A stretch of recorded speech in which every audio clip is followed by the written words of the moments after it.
You must have read about the layoffs which are happening in a lot of companies very recently.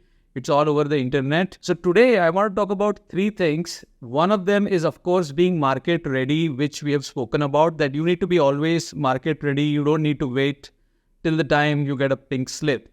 Second is to invest early. So whatever money you are earning, before you spend, you need to invest, and you need to have a very robust investment plan. The early you start to invest, the better it is. And the third thing on which I want to stress in today's video is having multiple income streams. Okay. Now, some of you may be already investing in the stocks. If you are a value investor, I'm not talking about the trading, but if you are a value investor, you might be already doing that, and that might be one of the income sources for you.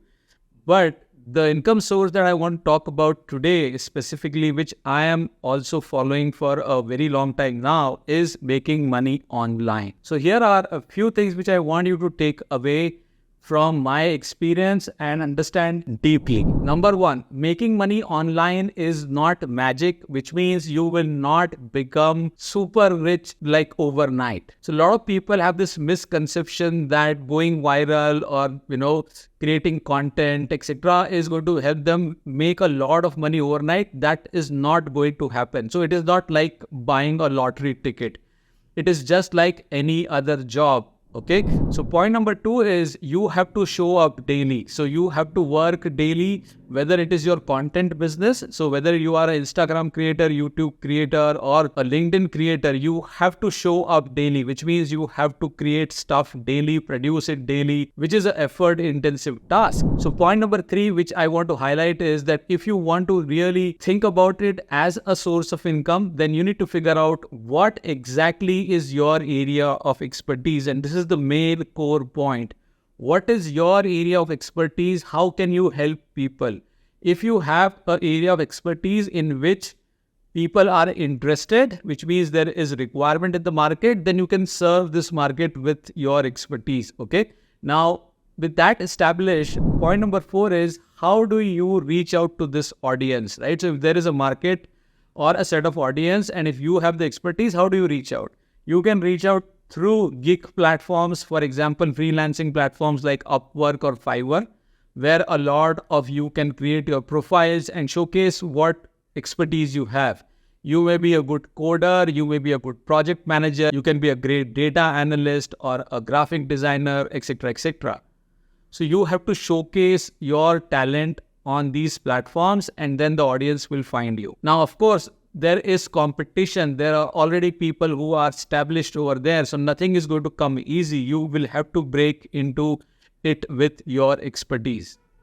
And it is a slow process. So the next point is, to start with, you may want to do things for free. So you can do some free stuff. Okay, you can probably help people for free, and then slowly you can monetize it. And another point which I want to make is LinkedIn is a tool which is very underrated. Okay, people don't realize its potential. People think that it is only for networking or only for job search. But the reality is that on LinkedIn, people generate a lot of leads for their business. Okay, so if you are a freelancer, whether you are a coder, data analyst, designer, doesn't matter.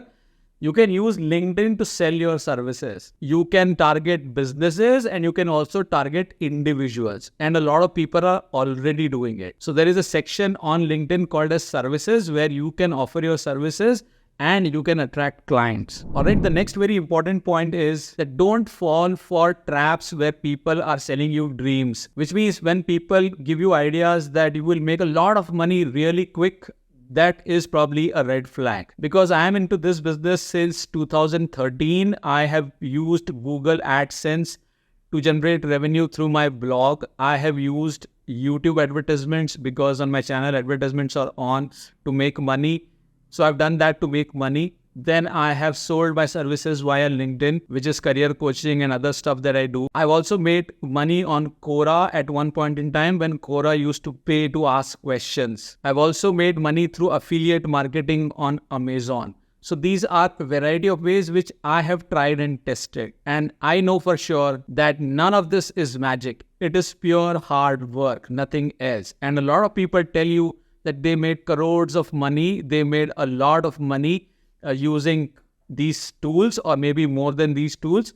But the reality is that you should ask them not just the revenue they made, you should also ask them the profits they made. Because you don't know that if somebody made 100 rupees online, how much was the cost that they invested in order to make that 100 rupees. So if you made 100 rupees online and the cost of advertisement or the cost of making that product itself was 90, then 100 minus 90 is just 10. So while this is just an example, I want you to be very cautious about traps that people throw at you. That, okay, something is going to just happen overnight. Another important aspect is people will pull you down. So whatever you are trying to do, there will be people who will support you, but there will always be people who will not support you.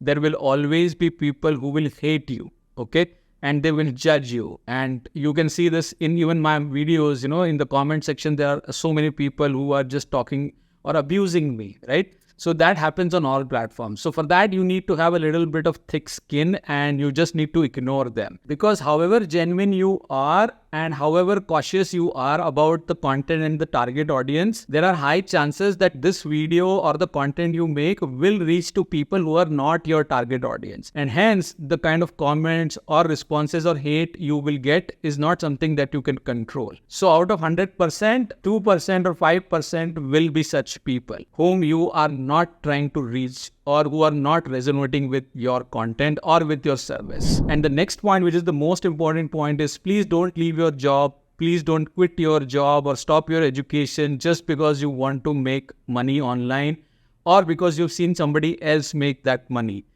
You can do it only when you have either 100% replaced your current income via your online income, or you are so well off financially that you don't need to worry about your day job. All right. So I will like to sign off with this, that building a personal brand or selling your product or service or establishing yourself online or making money online is a really, really good thing in today's world.